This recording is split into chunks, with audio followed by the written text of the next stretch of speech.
Grand final time! The X-Cup fall season is slowly coming to an end, everybody. We are in the grand final. Team against the Chili Donuts.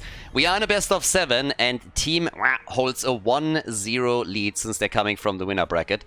It was actually kind of interesting because initially we had planned to have maybe a best of 7 without an advantage out of the winner bracket, and because the day was pretty long, the players started to say like, hey, not so sure, shouldn't we adjust this a bit? And we said like, listen guys, if you can agree on a format for the grand final, we have either a best of 5 with no winner bracket advantage, or we can have this version, then it's all fine. And all of a sudden they just started bartering around it, and we ended up with a pretty standard still best of 7 with a 1-0 advantage for the team that comes from the winner bracket. And Marke for the Donuts immediately just came in and started haggling and said like, okay guys, if you get the 1-0 advantage, we are going to get first pick and we're going to get map choice for the first one. And yeah, team agreed. They were totally happy with that, and therefore we have now a grand final in the tournament where not only the viewers are happy, the players are happy, both of the teams are absolutely on board with this. So yeah, pretty cool situation actually. And I really like that the two of them could come to a solution together here, because if not, the admins and myself would have come in and would have said like, alright, this is how we do it, let's go. But either way, Infernal Shrines our first map. The map lead obviously because the blue team comes from the winner bracket. It's always the endless discussion if the team that plays less matches because they were arriving in the grand finals through the winner bracket should even get more of an advantage because they get a map lead or not. And it's an endless discussion with both sides having really good arguments. The one thing that definitely doesn't change anytime soon, outside of this being an endless controversy, is also the bans against Rutsu. We have Zarya taken away once more, and if you watched the last series, the loser bracket final, you obviously know why. The only time that Zarya doesn't get banned, Rutsu picks it and they win the game. He himself being the one that moves on the temple as the Hardos were trying to burn the core down, and then thanks to the Sky Temple shots, they are able to win it after all. But it was a pretty impressive race. Now, at this point, we got Stukov, Blaze, and Lunara picked. And this is gonna be a pretty great draft for them, I suppose. Because on Infernal Shrines, if you have Blaze on the Shrine, it's fantastic. Marcus Lunara was really, really strong in every single game where he played it so far. And he normally walked away with easily top damage in the game. But on top of that, we also have now Stukov that can follow up on stuns and control the choke points around the Shrines even further. So, very, very nice draft. Vala gets banned out, so this time we're not going to have any impact from her. Hogger obviously on Infernal Shrine is also quite powerful. I kind of have to point out also that this is obviously a rematch too. Now, we talked a lot about the losers bracket final and the rematch between the Hardos and the Chili Donuts, but now we have a rematch of the winner bracket final. And in that particular series, Team walked away without dropping a map. It was quite impressive. And the Donuts obviously, I mean, don't get me wrong, second place in the season isn't bad, but they want to have revenge here and turn this around, and Stitches!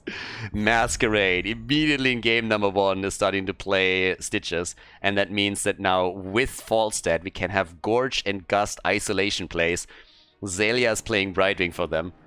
But immediately, of course, you're thinking about Medivh, you're thinking about, Nubarak with a Cocoon that can counteract whenever Stitch is gorgeous, and Zeratul. Nice. So this case, we had Rutsu playing multiple styles with Zeratul in the past, and in the previous game, he actually moved away from the Void Prison again and started to go for Might of the Nerazim. But I'm pretty sure that against this combo, he's going to go for the VP again, just so that he can isolate targets if need be. Maiev as a last pick for Ultralisk, and that sets us up for game number 1 in the best of 7, everybody. Infernal Shrines. Let's go. The Chili Donuts against Team The grand final, game number 1. The 1-0 advantage for Team since they're coming from the winner bracket against the Donuts. The first team to get 4 points wins the season. Ultralisk on Maiev. For the blue team, we got Dino and Falstad, Masquerade on Stitches, and that alone is already awesome. Stitches is getting some playtime today with the Patchwork Creation as the level 1 choice. Hogger gets played by Rayquaza, and Zelia is playing Brightwing.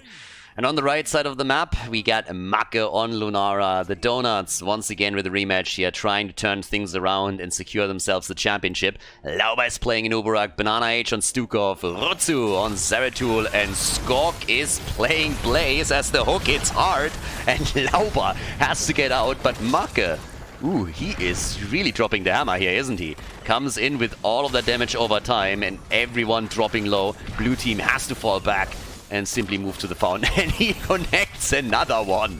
Masquerade comes in with the big hooks here. He's 2 for 2 at this point. Has a lot of pressure, obviously, against all of the frontliners. I talked a little bit about Zeratul, and I think he is going for the VP, so that if there is... Oh, nice jet propulsion, but where's the follow-up? Banana H at least uses the lurking arm, but there was no damage, and they're just not stopping. Holy hell, what an opening into the game. Mad aggression on both sides. But coming back to Rutsu's build, Rutsu's actually going into the Might of the Narazim build again. I expected him to go for Void Prison for a very simple reason. This Falstad and Stitches combination is definitely designed to have the option of gorging a target and then using Mighty Gust to simply push the target away, or the opponent away, and isolating it. And if you have a VP, then Zeratul could move in, drop a Void Prison, just buy time for the rest of the team to close the distance again and help them out. Now, there's a bit of a chance, obviously, that the Masquerade doesn't even go for that and instead uses Putric Bile, but I think given the playstyle in the past, we are very likely going to see the first version of all of this. Another brawl already breaking out in the middle of the map, and yeah, they are starting some really aggressive plays here. I mean, we're only 1.5 minutes in, and both teams have already gone at each other's throat multiple times right now. So let's see if they can just continue that. Lauba and Rutsu. They're pushing the mid lane out, and it seems like they're waiting for another Masquerade hook. Level 4 talents are available on both sides now. And Tenderizer for our boy Stitches. Keep that meat tender. The only thing that we need is the Butcher to capitalize on that. And on level 4 we get the Static Shield now as well. Static Shield is in, plus the Unstable Anomaly. I'll take that over the Magic Spit, a little bit less disgusting. But who gets the first kill in this game? Normally, you would look over to an Uberak and would ask Lauba if he plans on inting at the beginning of the game again or not. But at least the previous series, that statement held true to nearly all of the maps, I think. Now, with the first objective coming up, I'm pretty sure the first kill isn't far away. We have this time an altar or shrine at the bottom of the map. Is spawning up here, and Masquerade is already starting to take position. The jet propulsion from Skok, on the other hand, is missing, so that's a bit of a problem with the engage. Ultralisk comes in, tether hook, blocking the path of Blaze and try to take him down here. But Zeratul is moving topside now, so they're trying to buy a bit more time as well. And down here, that looks like a really good position for a team. Wow, very difficult to break for the Donuts. Hook into Polymorph, and the tether behind it. The CC just doesn't stop. A big train against Lauba, but the Cockroach gets away. And now we have 23 stacks to 10. And the red team has already started to move away from the bot lane. Instead, they're going to the top. The whole idea here being take as much down as you can, as many of these structures, destroy them quickly, and then make sure that your opponent doesn't get more damage done with the objective that they're about to lock in. So it's simply a trade at the end of the day. But there's also a play for Rutsu now with the Polymorph. Ooh, I mean, he's dead, isn't he? Yeah! Rutsu is still trying to escape here. They know exactly where he is. And Zeratul finally falls. He bought a bit of time for the team. And they used it at the bot lane with the level 7 talent that they now have to defend against the Punisher. So if you think about it, it's pretty much the same amount of damage that has been done. At the top, the wall has also been taken down, Fountain is still here, so it is very, very even. Nobody has really walked away with the big advantage. We have a lot of stacks for Falstad, so I guess he's currently the winner of all of this. Had an opportunity to stack quickly and use that, whereas Anuburak is sitting at 10 stacks on his level 1, going for the globes, as does Zeratul, who's sitting at 11, of course. But let's go, Lauba. Careful, my friend. Yeah, the good thing is really if you have Stukov in a situation like this. We got the Growing Infestation on level 7, it hungers on 13, will kick in too. But having that lurking arm available to just deny the opponent kill opportunities or set one up for yourself is what makes Stukov just so exceptionally good. Now, level 10 abilities will be ready for both of them. There's not really a big difference between the teams yet, so everybody is just still playing their normal style, but it's all about the hooks at this point. If Masquerade is able to connect the hook and then either Ultralisk or Zelia with Brightwing start moving in for polymorphs or tethers, then the CC train that we could see is significant. And after level 10, there's obviously the chance that if Gorge is really picked, that Falstad goes with a Gust for an isolation play, and then things will become real crazy. Especially after level 13, when the hook range of Stitches is also going to get extended. That's, of course, another one. Yeah. Yeah, you see Zeratul moves immediately away here because, like, if that hook is coming out of nowhere, I need to be ready for that blink. I don't even want to use that, so yeah, let's be careful. They go for Dino, the birdie. Zeratul likes chicken. We all know that, and he gets out. But Zelia had to lose his cooldown, and in addition to that, the Mighty Gust was used too. It is Gorge, as expected, so the isolation plays are going to be there. But Zeratul did not go for the VP. I mean, we knew that ever since he picked his level 1 talent. So, not trying to save any targets. It's one of the problems that you sometimes have if you're going too tunnel vision on a certain idea.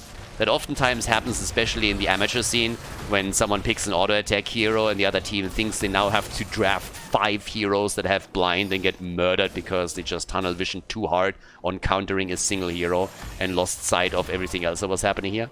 Nice reaction by the Zeratul. Well done by Rutsu.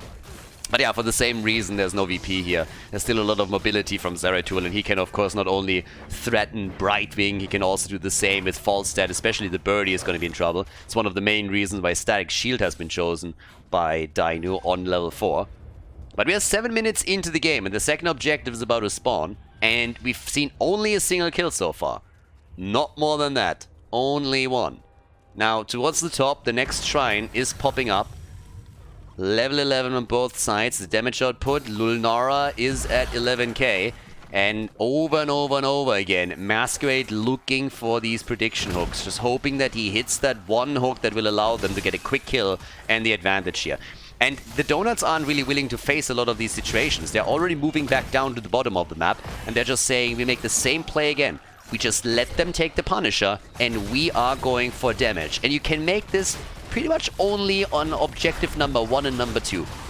After that, the scaling on the Punisher changes very rapidly, and you'll be hard-pressed to do as much damage as the objective can with a proper push. So down here, they're taking the wall down. At the top, 35 have already been taken, and Zeratul might try and get the kill on Hogger, but Brightwing came in, so that shut the play down immediately. That's the beautiful thing of having a global healer here. But they will obviously get that Punisher. So right now, it's level 13 talents that both of the teams are aiming for. The bot lane has been opened up a little bit. Red team is still hoping for even a kill. If Dino, for example, doesn't play this safe enough, then he's going to fall here, and he knows that too. So they realize what's happening. Dino's keeping himself as far away as he can, but they want to go for the fort. And he could gust. He could definitely gust. He should gust. At some point, he will need to buy them a bit of time. Cocoon is already out. Topside gets attacked by the Punisher. No gust needed just yet, and with level 13, the hook extension is ready. The extended range on the hook is in play. 13 talents also. Ooh, there we go. Rutsu is baiting that out a bit further in an attempt to help the team defend the top fort. But there's the stun! Tequasa! And the Fleabag is down. Hogger is dead. Finally a kill here for the Donuts. Second kill in the game, and they're diving onto Falstad. Lau already retreating, but that kill was actually important. Hogger didn't even have a chance to go for a shockwave or anything here. So it is insanely close. Guys, I kind of like that. I really kind of like this. This is going to be an interesting one if the Donuts start to get not only kills, but maybe even take games here. We've been asking from the beginning, which team can take down Team Wow? And so far, only the Donuts are left. Oh, but that one hurts. There's the disc, there's the hook, there's the gorge. Goodbye. They're not even trying to save him. They're not even trying to help him. They're just like, yeah, dude, you're dead. I'm sorry, but you're gone. And by the way, the disc against the Nubarok was super important, because if they don't land that, then a Nubarok can just turn around, drop the Cocoon on Stitches, and immediately free the target. So the Gorge would be absolutely useless. So that was perfect play here from Ultralisk on his Maiev. But as we see, likely a drop on the top fort, the one at the bottom gets destroyed.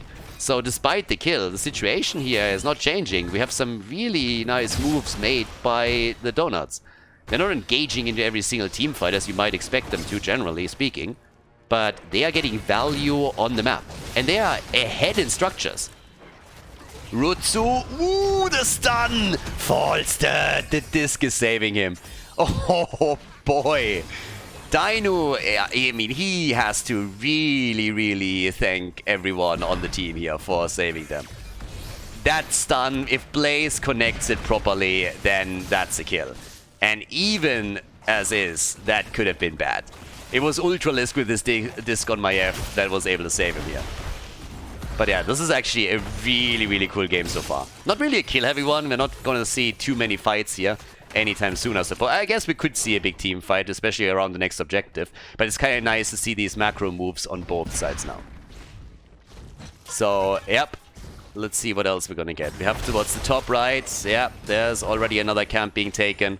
They Quasar, they're still pushing out the middle, and of course the goal is to take the top fort down. But even if it falls, they're still even on structures. Another disc, these things are on point. But there's Stukov with a lurking arm. Stitch is low, and Nubarak is dead already, and Stukov is dead too. Oh boy, the double kill, and even with the jet propulsion from Blaze, I think they're gonna lose more here. Blaze is trying to rush away, he still has the bunker up so he could use that, but Zeratul dies to Maiev. And now Skok is the only survivor in that onslaught. He gets out, 5 kills to 1. The fort topside has been destroyed. Now the shrine at the bot lane gets announced, but uh-oh. That is the moment where Team takes control of the game again, isn't it? 24 stacks currently for Nubarak. He doesn't have the 500 extra hit points yet. They're all moving down to the bot lane now. And yes, the camp at the top left gets taken. They go for the objective. It's 30 seconds, sorry, 13, until Zeratul is back in the game. And that's plenty of time to get a significant lead here. And the Donuts are finding themselves in a bit of a pickle now. All the plays that they made so far worked out really well up to this point where they are behind by an entire level. Because now they are pressured on every single lane, and this objective is going to become a problem, especially since the bot lane is already getting attacked. And as you can see, the fort is on 50% HP. There's not really a whole lot to do at this point for them. They have to face the music. Now they can try and buy a little bit of time with maybe someone pushing the top lane and threatening the fort, but even if they kill that, the value for Team is going to be a lot better. And there is the Gorge. Oh god, that's a kill, isn't it?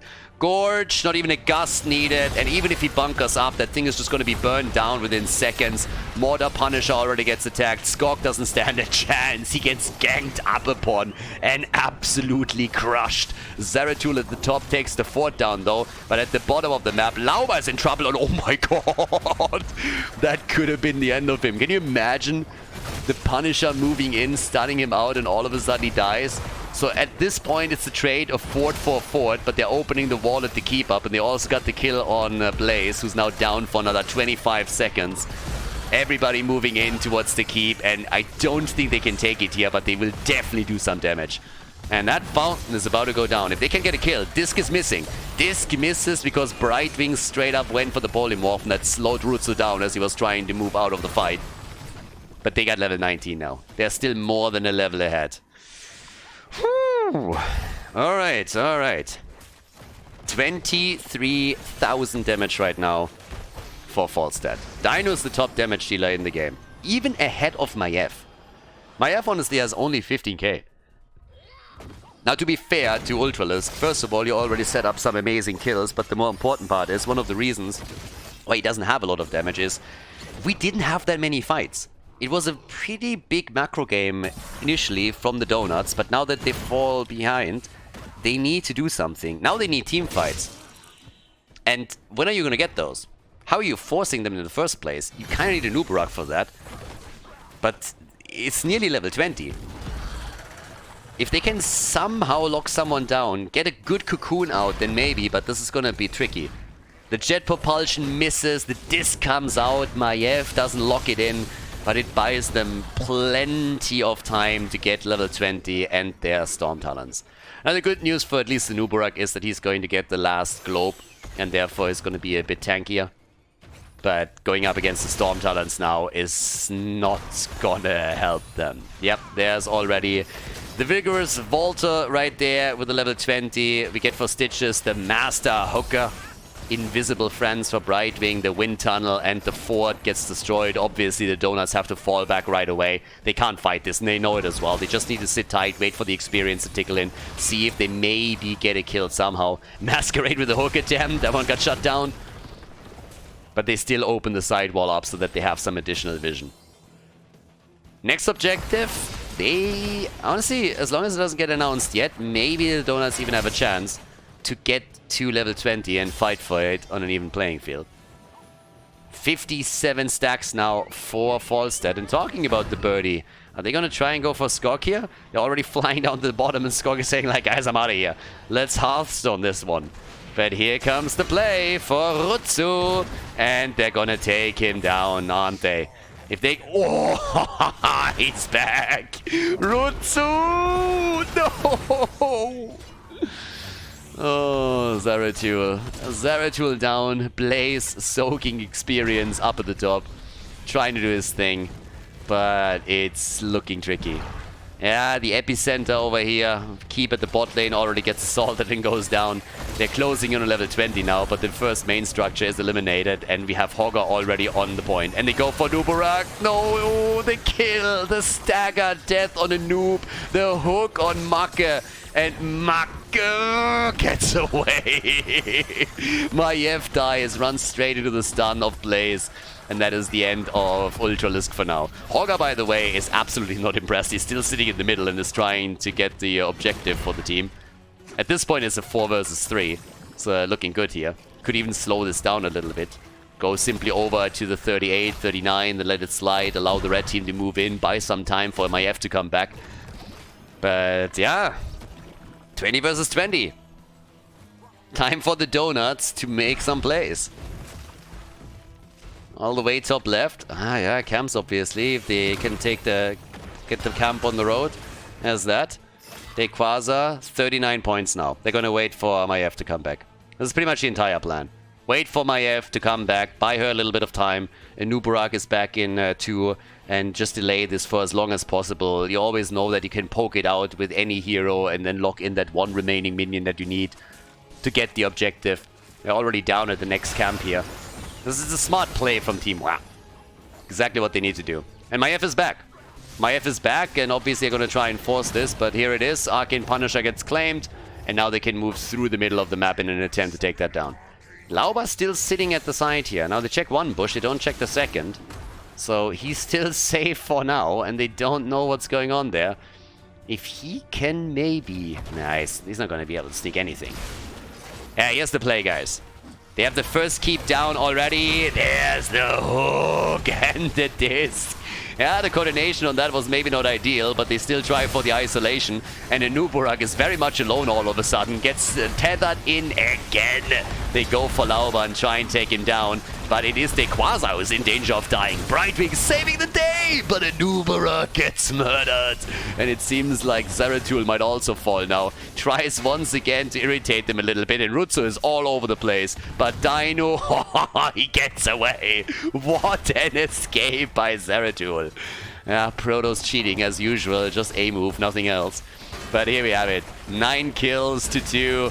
And they go for the core at this point, and it seems like Skog is not making it this time. No, he goes down, and so does the core. Team WoW is about to lock in a victory here in the grand final against the Chili Donuts on the first map on Infernal Shrines. Right-click to victory, and that's the big lead now for the blue team in this best of 7. GG, and well played.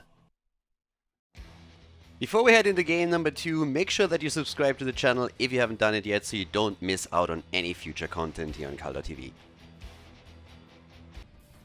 Game number 2, Battlefield of Eternity. Let's go. The 2-0 lead for Team WoW. And again, if that is still confusing to some people, this is a best of 7 series. It's a grand final in a double elimination tournament system. The team that comes from the winner bracket, in this case, gets a 1-0 lead. That's why they already have a 2-0 after the first map. And guys, as we're heading into the second map, of course, once again, also here in the grand final, a big shout out to our Mr. X, the private sponsor of the X Cup Summer and the X Cup Fall. Heroes of the Storm fan since the first hour, ever when the first alpha dropped, and a big esports fan to boot. Was an esports fan for Heroes of the Storm before HGC happened, during HGC, and then when things went south after HGC got dropped by Blizzard and there was a bit of a void, he stepped in and decided to give back to the community. So without him, all of this would not be possible. So a big shout out to our Mr. X, who wants to stay anonymous and who's sponsoring the entire event here. Players are very happy about it. I hope that you guys enjoy the show as well. And with that, we're going into our second game. Team Hua, they look insane. They look absolutely unbeatable. And honestly, there's a lot of people that don't really like this, that feel like, it's not really a good thing for a scene when a team is too dominant. And I kind of disagree, because I want to see who's going to be the team that takes them down. Is it going to be the Donuts today? Are the Donuts now stepping it up a little bit? I mean, they had a good approach in game number 1. But can they turn this around and start taking maps off the blue team? That's the big question for me. And you gotta give it to Team... Wow, these guys are just so good. They work like a well-oiled machine. They got Zelia as their support. They got, with Masquerade, probably the best tank these days in, I mean, Europe, NA, maybe the world. And it is just absolutely incredible what they've been able to pull off over the last few weeks and months. So, yeah, pretty cool. Battlefield of Eternity is therefore our second map in this best of 7. We have Vala and Uther, so you can already see that the Donuts are starting to change their tune a little bit. In this case, Vala could go for an auto-attack build, but could also still decide to go for an arrow build instead. Now, keep in mind, we've pretty much exclusively seen the auto-attack style from Vala with any double support play throughout the playoffs. One exception. And that exception was a style with arrow build by Poik, played as Gunners On was facing off against the Hardos, and it was the only map that they were able to win. Now, of course, they also played the Vikings in that series, that played a bit of a role, but still something that we should point out here. Just because the auto-attack build is so good these days doesn't mean that all of the other builds for Vala are all of a sudden just something you can ignore. Especially in Battlefield of Eternity, where with Monster Hunter, you do even more damage to the Immortal and can burst it down pretty much single-handedly if you're a good Vala player. Rutsu obviously gets target banned again, at least on Zarya. Stukov is also out this time, so no chance for him. And we have Dequaz on Urel, Ultralisk with Li Ming. And what is Zelia gonna pick? Ana, the Nanu boosted Li Ming. I always knew that Ultralisk was boosted. Muradin gets played by Masquerade, so we got the Candy King in action. And the final two picks here on Battlefield of Eternity for the Chili Donuts. Banana, Age, and Skog still need their heroes. And that will answer the question whether or not they're playing with a double support here, or if they just use Vala with an arrow build as a normal DPS and then add a second one in addition to that. Hogger and Genji. Yeah, and they need to swap some of those heroes over, or this is going to be an interesting thing, but the swap round is going to kick in soon. And the final pick, Dainu on Battlefield for the blue team. A little bit more damage needed. Honestly, I believe that without Banana Age, or without the red team now going for Genji, they probably would have liked to take the Overwatch hero themselves. But since that is not an option anymore, you could even go Greymane here if you wanted to, but most likely they're going to opt for something else. And it's Maiev. And we're going to see a couple of swaps here. Game number 2, everybody. Already a 2-0 lead for team. Wow. Let's see if the Donuts can put a point on the scoreboard. Who decides the second map in their favor. Game number 2. Let's go, everybody. Battlefield of Eternity. On the left side, we have Dequaza on Urel for the blue team. Zelia on Ana for the Pew Pew Pew. Dino is playing Li Ming and Masquerade on Muradin. Ultralisk is playing Maiev and rounds out the draft here, whereas on the right side of the map, Make for Chili Donuts is now playing Genji. So as expected, yes, they swapped a few heroes around. Banana H finds himself on the support. I know you're shocked. We have Skog on Hogger, and Rutsu is leading into the arrow build, as we already expected, with Lauber on the front line playing an Uberak for the team. Okay, everything is said and done as we're headed for the second map. So time to put up our shutter. The Donuts, they want the point on the board. And Team is looking for the 3-0 lead. Now this is the best of 7, so the first team to 4 points is going to decide the season in their favor. And, well, Team have a solid advantage as is already. The plays that we've seen from Ultralisk on Maiev also in the last game were pretty sweet. I mean, he didn't land every single ult, but he definitely created one opportunity after another for the team to kill a hero or two. So at the top lane, we got Urel against Hogger. That's Marke. He eats the entire damage setup, and it's Rutsu that dies first as Ultralisk is making the engage happen. Underlining my point once again, this time it is Vala that dies, but Marke was also pretty close to biting the dust there. So the first kill for the blue team, and they just, I mean, honestly, they just play such a great and coordinated game. It's really weird if you look at it, because we've seen them so many times now in the qualifiers where they've just been trolling around and they went for weird picks the entire time. But when they really focus and they show you their best, they are incredible. And that's what we're seeing here. Now, if they win this game and have a 3-0 lead, I wouldn't put it past them to go for a couple of trolley picks too. But keep in mind, there's also quite a bit of money on the line, since in total there's a 4,000 euro prize pool at the X Cup fall, and therefore, yeah, you want to make sure that you're not inting too hard here and don't give your opponent an opportunity to come back into one of those matches. But as it stands, we have 2 stacks for Vala, so that's not really a whole lot. 2 minutes into the game, and Rutsu didn't get a lot of hits in against heroes here. Ultralisk is still sitting at the side and is watching all of this as the top lane finds itself in trouble. We're aiming for a kill on Hogger that they couldn't get. Masquerade still helping to defeat the camp. But now level 4 for both teams. And down at the bottom of the map, we finally have the Donuts putting a mark on the map as they take the first tower down. So they have a few minutes, well, no, a couple of seconds, where they can do damage, and they immediately use it. Also interesting choice here, so they're going for the deep dive. We have Underking for Anubarak. Don't see it all that much these days anymore. It's mostly Bed of Barbs that gets played.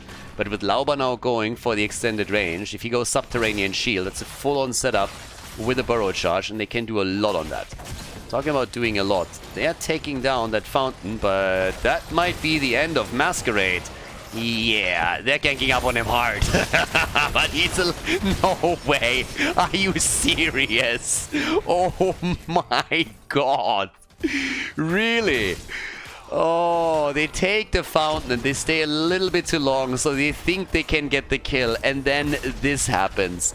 Masquerade gets ganged up upon, but they kill Hogger, they kill Uther, and they kill Anubarak. 3 heroes die as they're trying to kill him, and this is just such a huge setback now for the Donuts. I mean, boy, that hurt. Masquerade with a big bait here. I always knew that he was a master baiter, but that was a completely different level here. 3 heroes get killed because they are falling for it, and now they have not only a level lead, they're about to lock in a level 7 advantage. Obviously, Vala is doing her best to somehow negate the advantage on the Immortal, but I don't really think that she has a chance there. The arrow build is just not advanced enough yet, needs way more stacks for it. Lauber is again completely isolated. At least this time they might be able to save him. Nah, just kidding, he dies again. He dies again. Vala is burning it down as best she can, but there's another kill. Maiev at least finally falls, so there's the counter kill. It was about time that they at least put one on the board, but in we go. 6 kills to 1, Immortal is taken. They now try to go for the fleabag again, and I just see people hopping around, especially Urel. Just doesn't give them a chance here. Marke is all of a sudden finding himself at the receiving end of a hoof, as Urel wants to go for another jump. Protected. They are all running out of mana, by the way. This is probably the biggest problem that they're facing now. They are all running out of mana. So the top side push is already underway. It's level 8 versus level 7. There's 6 kills ahead right now. And he even went for the Sledgehammer. Straight Sledgehammer in on level 4. We got the Monster Hunter. That one was more or less a given. But it is still pretty incredible to see that big of a kill gap already after only 5 minutes in the game. So that's just crazy. Now everybody's jumping out here, and Ultralisk gets away again. Someone, honestly, I feel like all the time that Ultralisk has had problems with his internet provider just made him better. You know, can you imagine just playing with a bit of a delay and lag all the time and still being able to, you know, get better and just like anticipate attacks, and then all of a sudden you have a perfect connection? It feels like playing a different game for him, probably. He sees the future. That's where we're at right now. Ultralisk with a good internet connection is just an Ultralisk that has a path into the future and knows exactly what's going to happen in the next few seconds. So he is always able to dodge out and get the kills in. Obviously, now they're closing in on level 10 abilities, and if they get them during this fight, then it's going to be a disaster for the Donuts. That's why they want the kill before it happens, and they get it. They take one down. Rutsu. He gets clapped, but so did Liming. So now we have at least 2 more kills for the Donuts. But here comes level 10. And we have this integrate against the Nubarak, as usual. I'm a little bit surprised that Avatar was taken by Masquerade. I was the entire time waiting for the Playmaker, I'm not gonna lie. 8 kills to 3. Next objective comes up, and the halftime show should be a given. Because at this point, even with only half a level lead... 15 seconds? Can he close that? I don't think so. But the halftime show, that's probably all that they're gonna get out of this one. 5 stacks for Vala, by the way. 7 minutes in. 5 stacks for Vala. And Genji. Market just got lasered. Yeah, he had a first row seat to the laser show of Liming.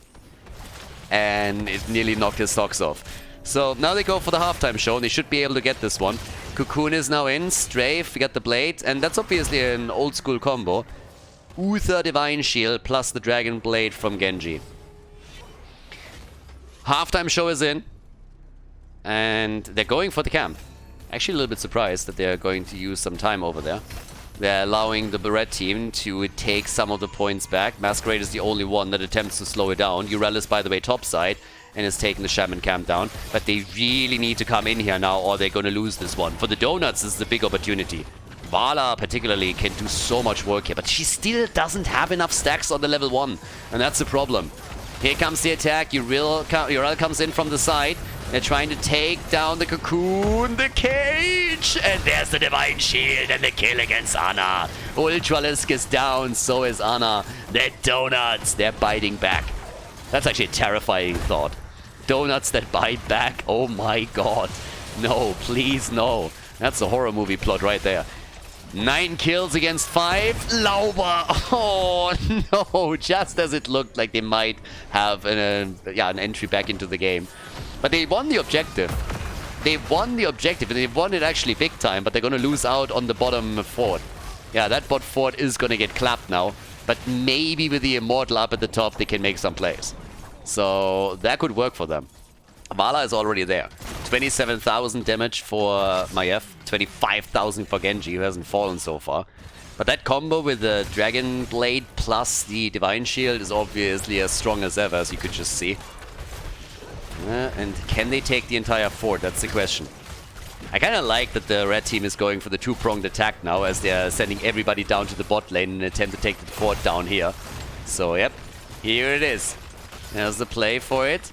Maiev is defending at the top. Quasa's already sitting in the bush. They know where he is. They saw him. And they try to go for the kill. Lauber! He should have his cooldown ready. And they can dive out. Alright, so they're still absolutely fine here. Still a level behind though. 5 kills behind and a level behind, and oh yes, be careful. Rutsu on Vala nearly got clocked into the wall here, and as usual, Maiev is threatening to follow up with another tether. But they force him away from the camp.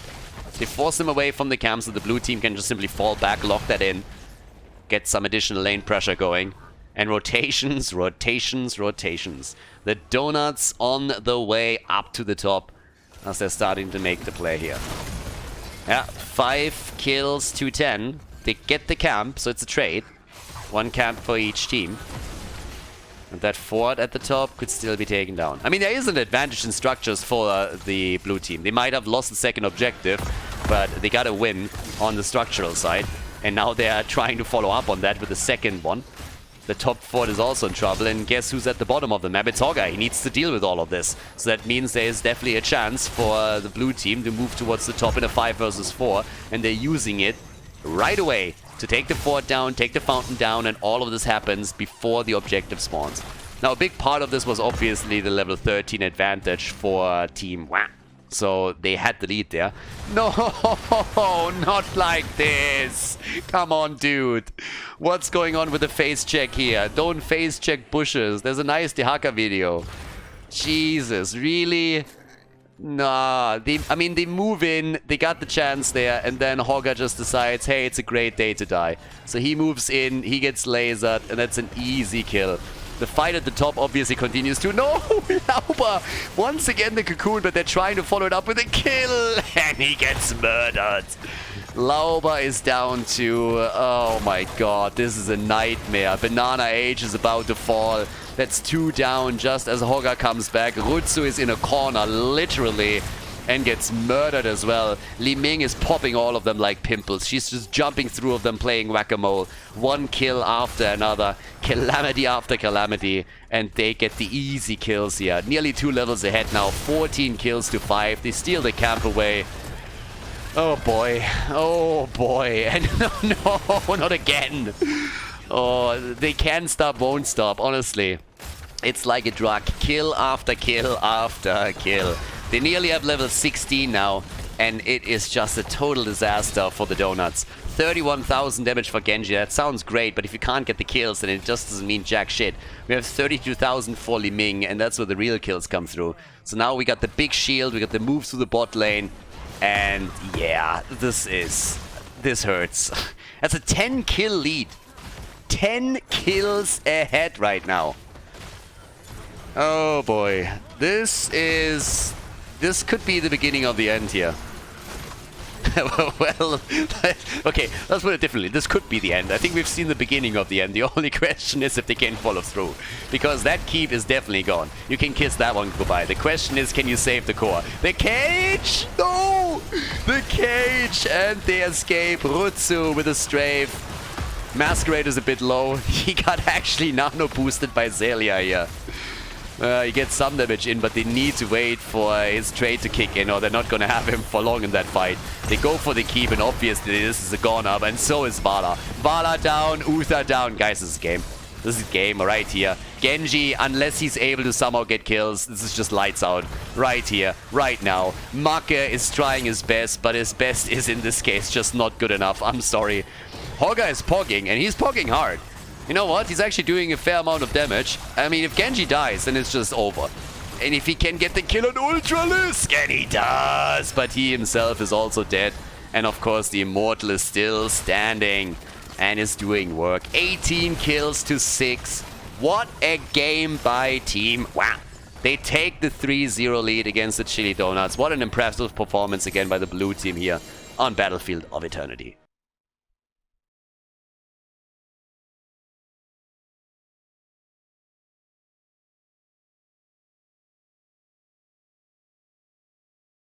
Tomb of the Spider Queen, map number 3, everybody. Yes, the 3-0 lead for Team Wah as they started the best of 7 with a 1-0 advantage, thanks to them arriving in the grand final through the winner's bracket.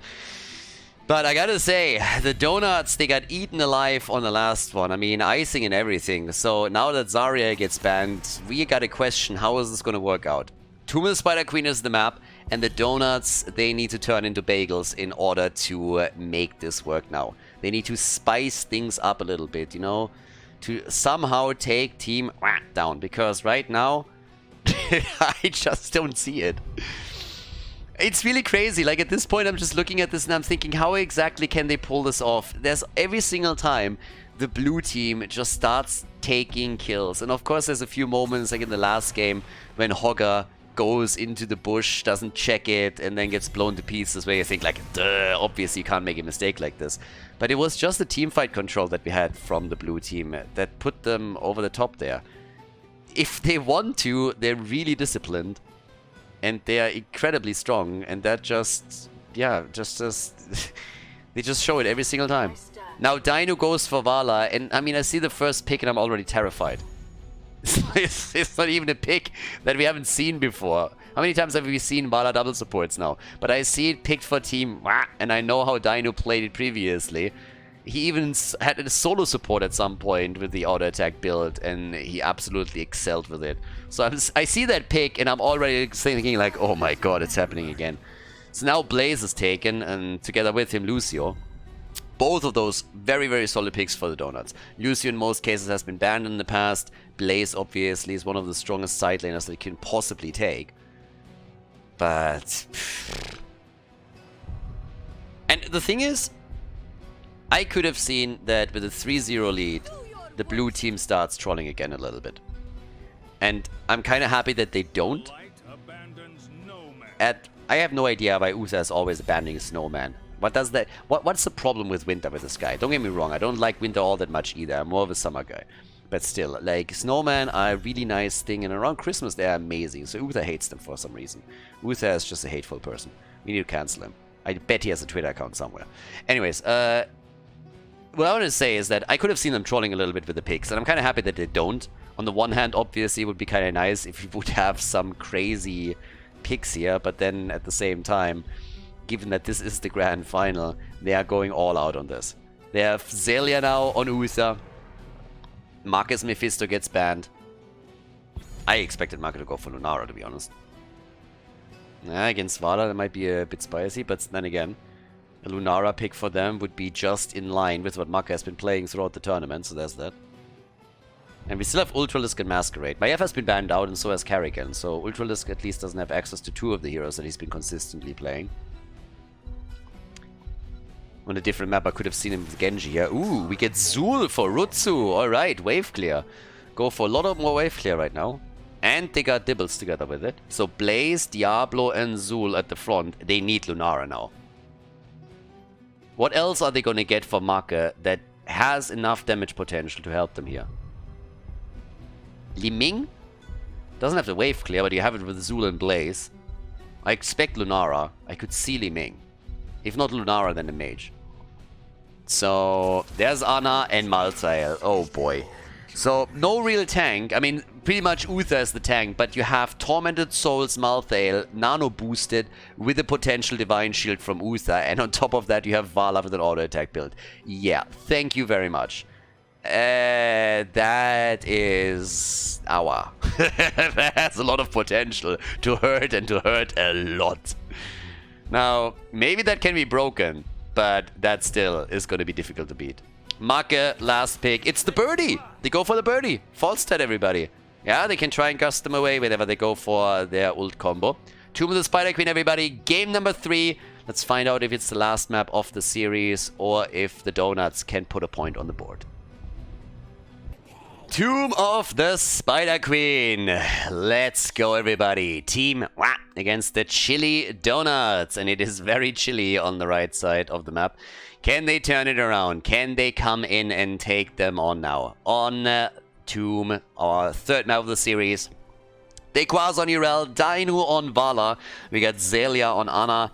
Ultralisk on Malthael and Masquerade on Uther, doubling as a tank here, the second support, whereas the Donuts are starting things off with Make on Falstad, Banana H on Lucio, Lauba on Diablo, heading on level 1 straight into the Soul Shield. We got Skok on Blaze and Rutsu on Zul.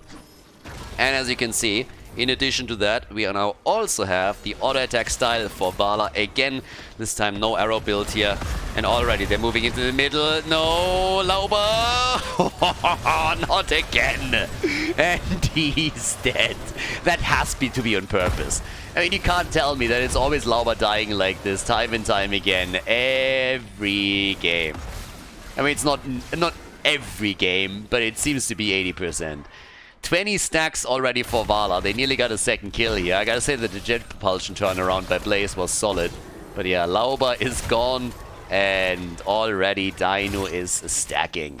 Now, as usual, he can't really die here. Well, if he does, then he's gonna lose his attack speed bonus through the Gambit on his talent. But yeah, for now, we got the attack, and they go for the next kill. But this time, it is the blue team that loses the hero. Easy kill against Malthael. Nicely done, well played. So yeah, good job by the Donuts to turn this around a little bit. Nice move.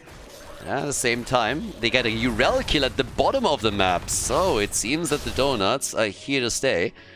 Yeah, they are definitely fighting this one out. They haven't given up on the series yet. They know that they have to win 4 in a row now in order to turn this, but they're definitely working on it. 35 stacks for Vala. She's obviously going to be the X factor that could, in the late game, really make a big difference in all of this. On the left side, camps are now about to be taken. At least Ultralisk is working on the first bruiser camp, but the siege giants at the bot lane have already been activated. And they're being used immediately to try and take some of the towers down. So good opening at the bot lane. Good structural damage being done here by them, and one of the reasons why they can do that in the first place is that Zul, with all his wave clear, is currently moving between the mid and the top of the map. Yeah, Zul already getting chased slightly here. On his level 1, went straight into the shade and then into the jailers. Vala, of course, with her level 4 going into the death dealer.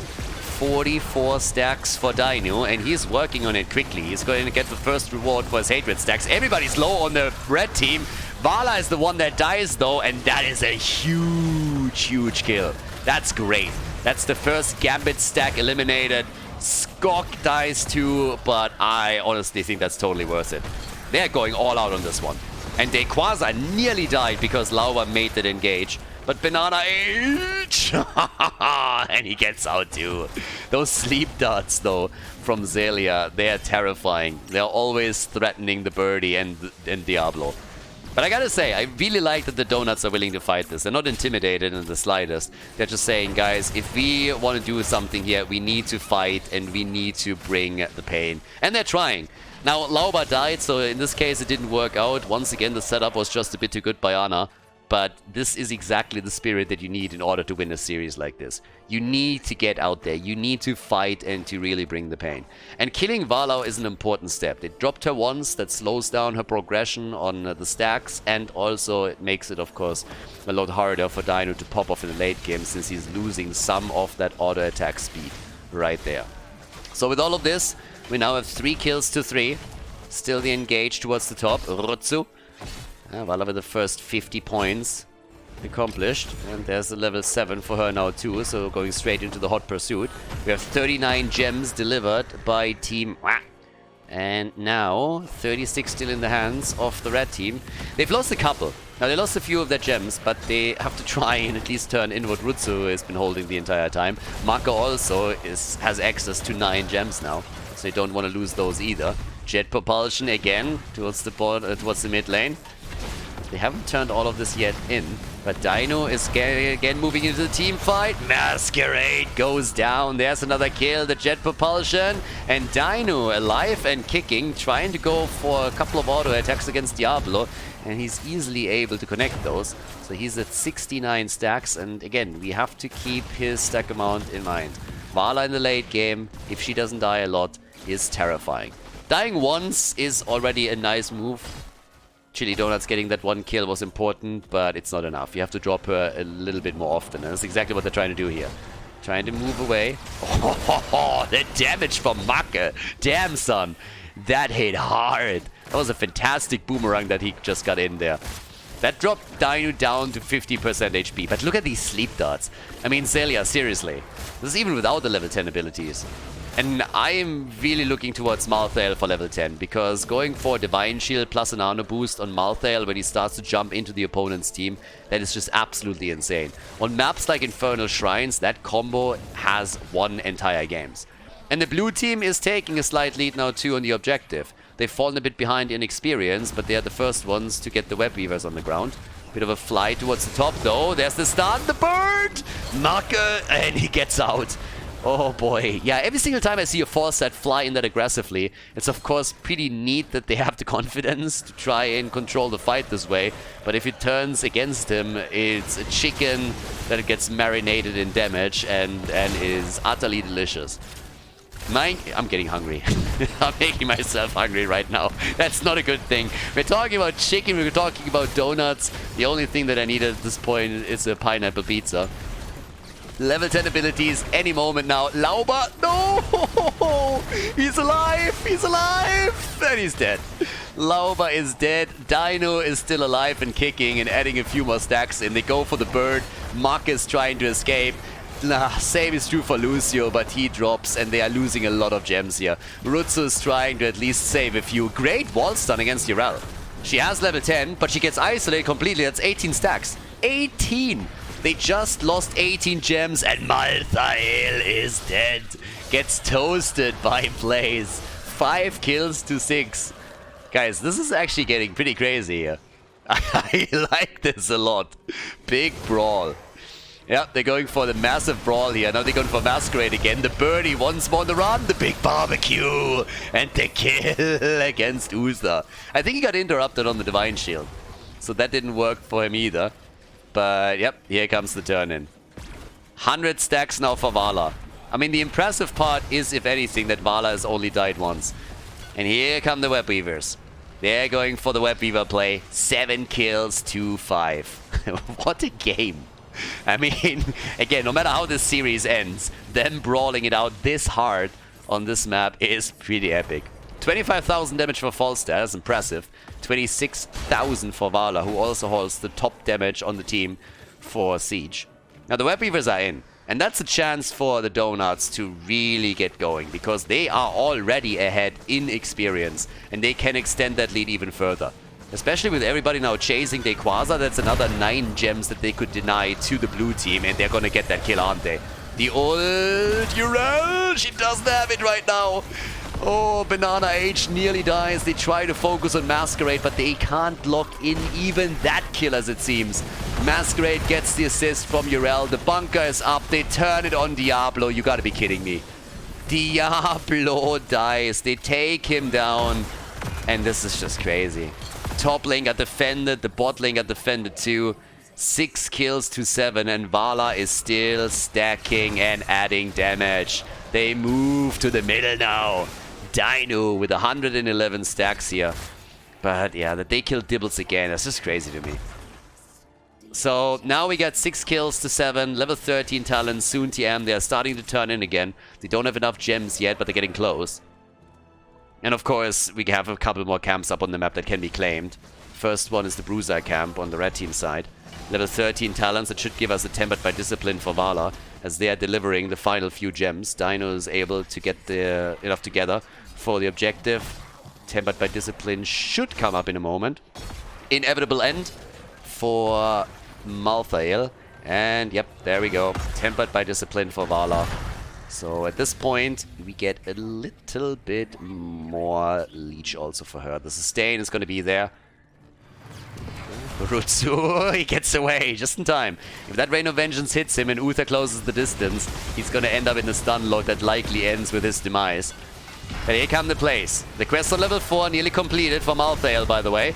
Vala, again, gets safeguarded here. They have to bunker up to save Blaze, and here comes the pressure. Top lane is already in trouble. Bot lane, same thing in just a couple of seconds as the Web Weavers keep pushing. But here comes the play again for Diablo, for Blaze. They're trying to take the frontliners down. Dino in particular uses them as punching bags to get more stacks together and boost his damage even further. 128 stacks for him right now. Dibbles nearly fully stacked as well, so he would have the revive. But they make the play for Maka, and he gets away. But that also just pushes him far away from the bottom fort, and that will likely end with the fort being destroyed.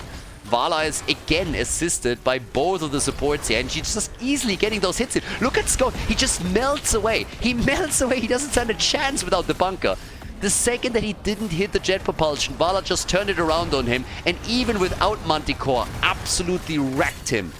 She ripped him a new one right there, and now they're doing the same thing with Lauber. They're going for Diablo again, and he gets out. Tormented Souls. Oh, there it is. The end of Diablo. Ultralis gets saved by Zelia, and the fort falls. At the bot lane, Urel has pretty much done the same thing here. They have a half-level lead, and it's just absolutely devastating. Dino is sitting at 164 stacks now.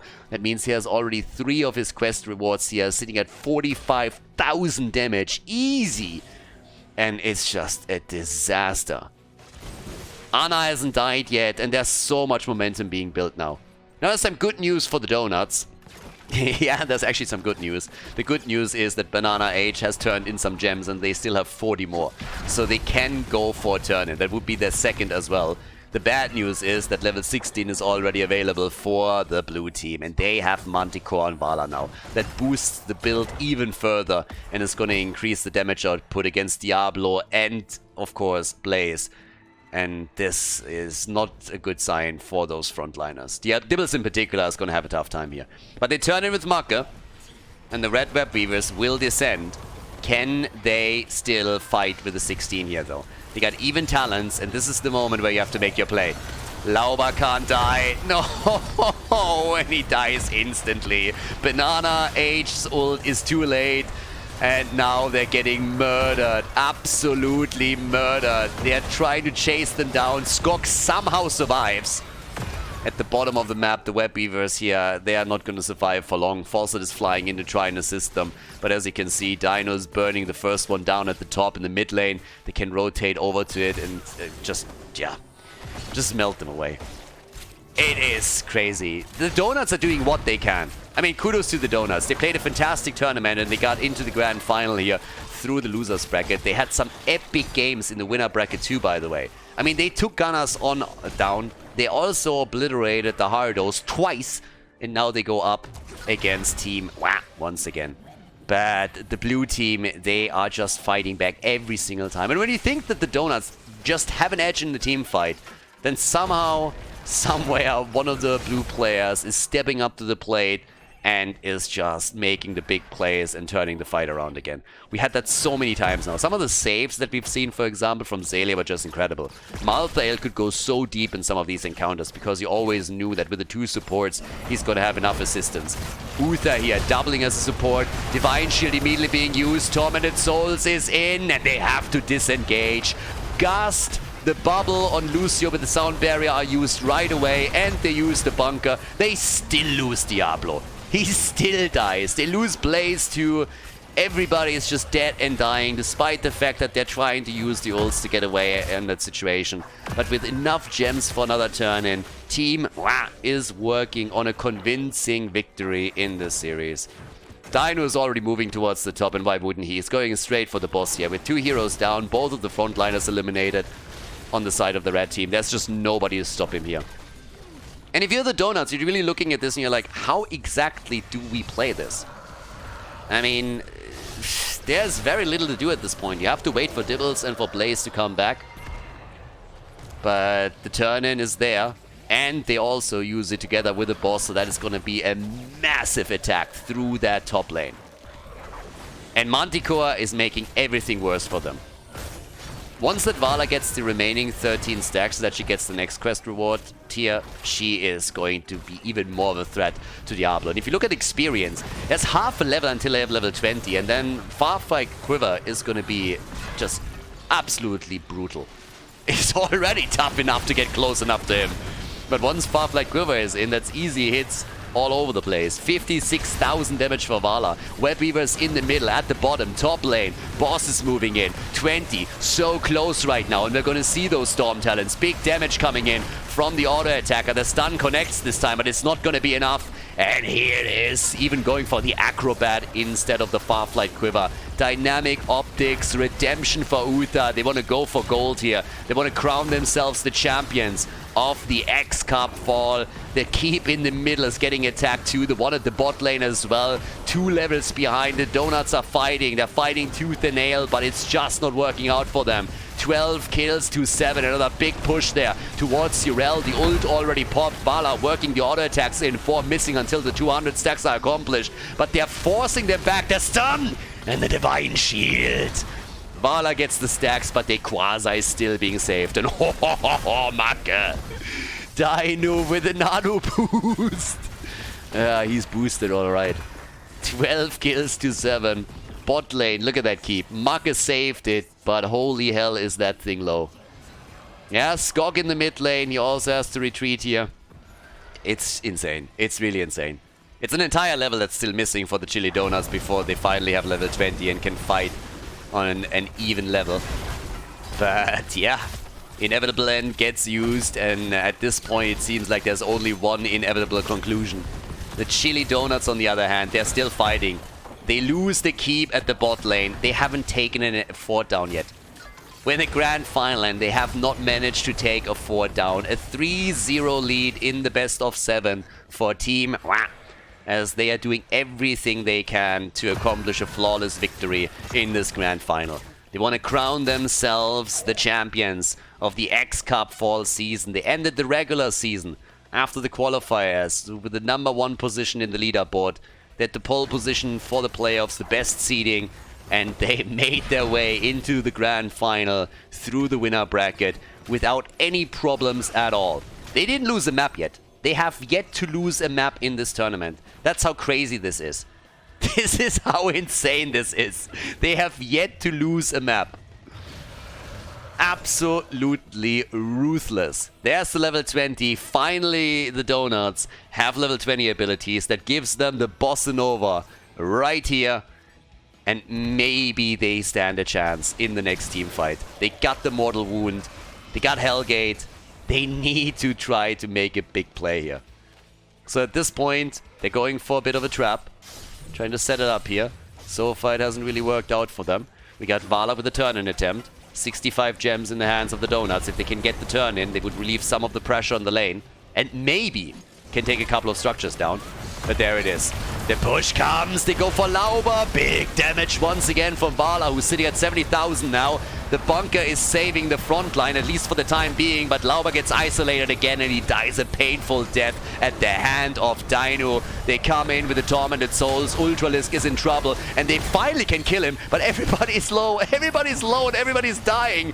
Banana Age is trying to escape. Full 5-man wipe.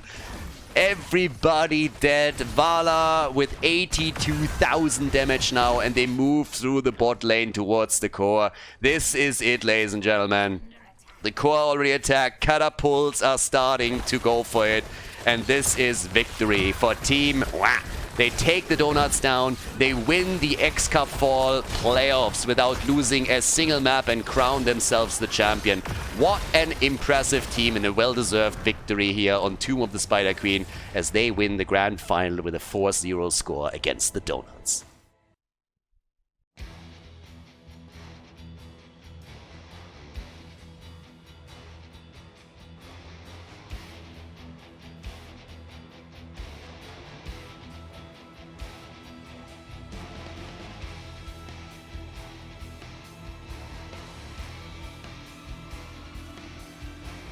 Thank you everybody for watching the video today. I hope that you enjoyed the show and the commentary. And keep in mind that the spoiler protection that is going to run for the rest of the video is made possible by all the support on patreon.com. So guys, if you want to support my work, if you want to help me start new projects and keep the spoiler protection in place, please consider heading over to patreon.com/Khaldor. There's also a link in the YouTube description, and check that out. Thanks in advance, and see you guys next time with more esports coverage here on Khaldor TV. Have a great day.